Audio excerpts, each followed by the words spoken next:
G'day guys, and welcome back to the channel. In today's video, I'm going to be doing another lab golf video, today focusing on ball position. Since uploading my first two lab golf videos, I've had a lot of questions about ball position, a lot of people not understanding where to put the ball in their stance. This is ultimately going to be different from when you use a traditional putter because the actual placement of the shaft is going to be different to pretty much every putter that you've used.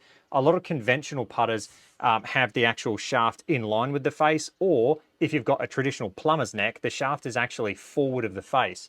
So understanding where to place the ball in your stance with this putter is quite important because that is going to dictate how the ball is going to roll. Ideally, we want the ball launching and rolling. We don't want the ball being driven into the ground or, skidding, because ultimately that is going to cause you to miss putts. So where do we put the ball in our stance? So like I said, ball position with this putter can be a bit difficult. A lot of people putting it generally too far back in their stance.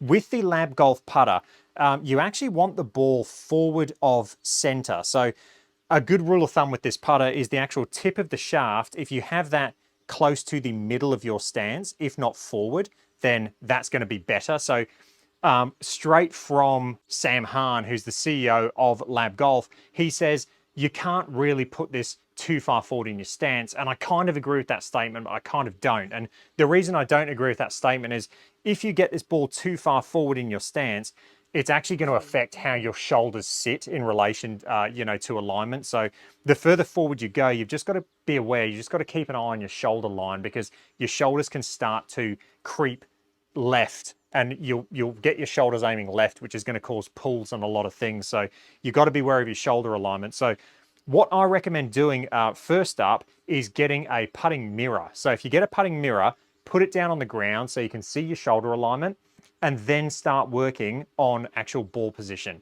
Now, what this actually led me to do is I was doing this a lot, and what I realized is when I use a conventional grip, right hand below left, I'm a right-handed golfer, that would just open my shoulders. And so when I started doing this, I realized that just by going left hand low for me, it just fixed my shoulder alignment straight away. So I now putt left hand low, and it was very, very eye-opening seeing that. So get a putting mirror, experiment, not only with ball position, but also grip, because ultimately shoulder alignment and hip alignment is going to play a big role in putting.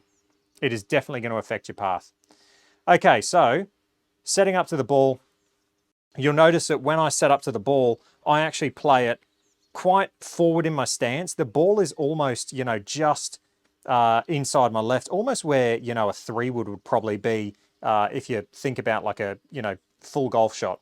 So that's where I play the golf ball in my stance. As long as you have the tip of the shaft either in line with the middle of your stance or ideally a little bit more forward, that is it's going to encourage a more, upward stroke or upward strike on the golf ball. And that's going to encourage it to lift and then roll forward instead of driving it down into the ground. If you put the ball more in the middle of your stance, now you'll notice that my alignment and everything is going to have to compensate to try and add loft to the putter. Otherwise, if I don't, you're going to be driving that ball into the ground. So remember that rule of thumb, have the tip of the shaft in the middle of your stance, if not forward of center, and that is going to allow you to put a nice roll on the golf ball. And I just missed that to the right. Okay guys, that is the video. I hope you enjoyed that. If you did, let me know. Any comments or questions, leave them down below, and I will catch you guys in the next one. Cheers.